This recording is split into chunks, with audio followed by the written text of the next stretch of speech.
Rodney Harrison from Football Night in America didn't talk. He let his play speak for himself. And Rodney joins us now. Your thoughts on Richard Sherman's comments, Rod?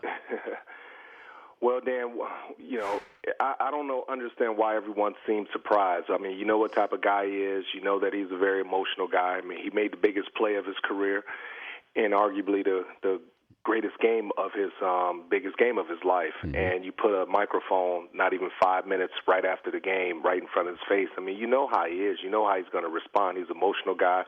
And I have to agree with you. And I'm not trying to give him any excuses, but he did take the spotlight away from his teammates, which is very selfish and something that you don't expect. The thing that I look at, too, is I've always been taught to win with class. And I think Tom Brady talked about it, being gracious about the way you win, the way you handle yourself in a professional manner, being respectful of your opponent. And what he did was flat out wrong. I mean, I've been on both sides. Been the one that's taunting people and been the guy that's being taunted. And it's just no place in the game for that. You always want to conduct yourself, respect your opponent, and give the credit to your teammates. Don't make it about you.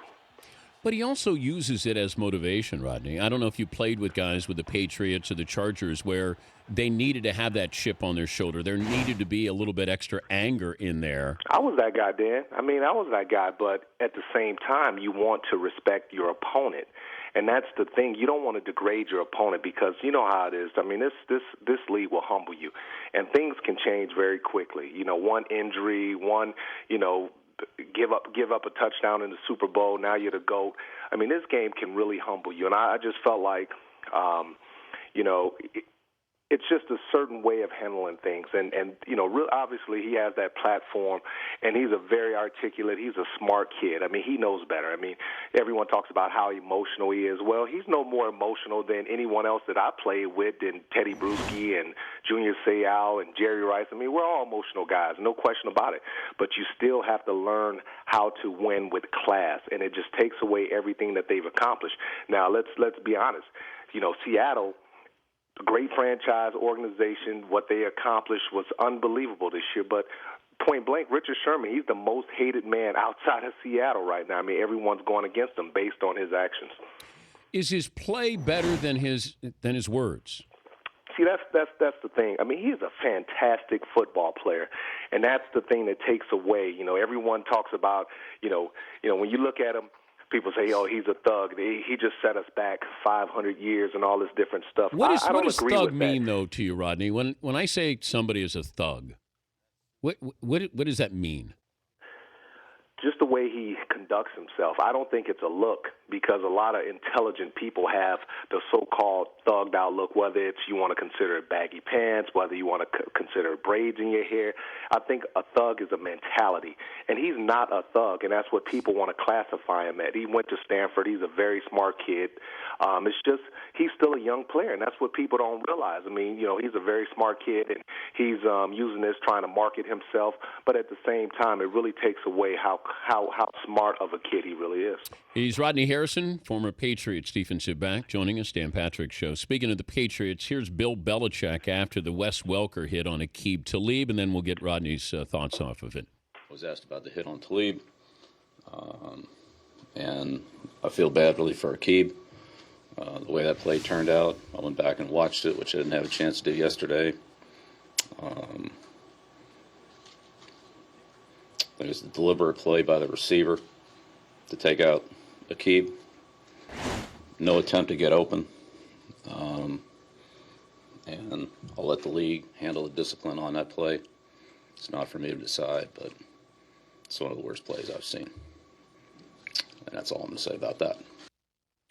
That's a lot from Belichick to say. Yeah. And I think there's a reason for that. I'll get to that in a moment. But one of the worst plays he's seen? Rodney, I want you to be neutral here. Did Wes Welker try to hurt Aqib Talib? I don't think he tried to hurt him. See, both offenses, they run these pick plays where if you're in a zone, one receiver from one side comes across and he kind of hits the linebacker, the nickelback, kind of picks and rubs him off. Both teams run these plays. The Patriots, they run this play probably 4 or 5 times a game. I don't think Wes Welker intentionally went in there to hurt him, but he did go up in there to pick him. And both teams run these routes. I mean, that's something that's probably said out of emotion. Obviously, there's some bad blood there. But me knowing Wes Welker for the time that I've known him, I don't think he intentionally tried to hurt another player. I just don't see it. Well, he learned the pick play in New England. No question about it. That's why I say it's all fair game when you know, the linebackers and stuff like that. If you go back and watch the film, the Patriots do this play at least 3 or 4 times a game, and it's a very clever play. They've done it against Indianapolis, you know, really prevalent against teams that run either tight man-to-man coverage or sit back in those zones. But here's what I think is happening, because you don't hear Belichick go off on a play and defend a player like he did Aqib Talib. Aqib Talib's a free agent, right? Excuse me? Aqib Talib is a free agent. I don't know if he's a free agent or if they locked him in, but, I mean, he's probably not going anywhere. But doesn't it sound like Bill is – I'm backing Aqib Talib. That's the most I've heard him talk about one of his players, really in a long time, Rod. He doesn't do that. Yeah, I mean, it's one of those things, Dan. Once again, you know, obviously there's some bad blood between he and Welker and the way Welker's way he left and his departure. But I think this is a player that he really holds in high regard. Talib talked about, you know, him just now really playing football since he's been with the Patriots, how he loves the atmosphere, how much he's learned since he's been in that Patriot locker room, and I think they're going to be together for a long time.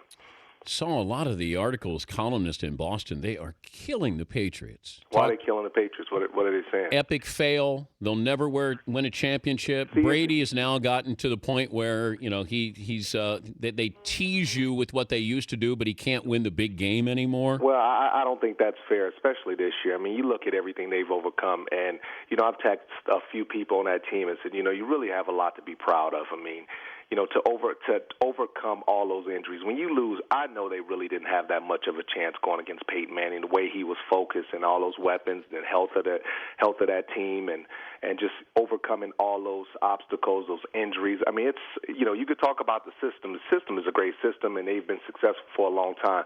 But at the end of the day, you have to have players in that system. When you lose All-Pro Vince Wilfork and Pro Bowler Gerard Mayo and other guys, and the offensive line has kind of been shuffled around, you lose the best tight end in football. It's just only so much you can do, and then some of those young wide receivers hurt. It's only so much you can do as an organization. I really believe they pushed it as far as they possibly could, but just Denver is just a better, flat-out better team than the Patriots. I know they split 1-1 this year, but, you know, Denver with Peyton Manning, his focus, his level of just the level that he's played on this year, the Patriots have a lot to be proud of. Man. Is Brady still an elite quarterback, Rod? Yeah, no question about it. I think he's still an elite quarterback, but with that eliteness, he has to have some help. And, you know, on the defensive side of the ball, you know, with all those injuries, everything they've gone through, they don't have a great defense. They got, you know, some very serviceable guys, and they've got some guys that play well at times, but they don't have that stud in the secondary. You know, Talib, yes, he's named to the Pro Bowl, but, I mean, do we really sit back and say they have that one safety or that one guy that, you know, people fear? They don't really have that. I mean, they got a bunch of young guys, and they're trying to get better, but they just don't have that outstanding defense they've had in the past. Good to visit with you as always, Rod. See you soon. Take care, Dan. All right, buddy. Rodney Harrison, Football Night in America.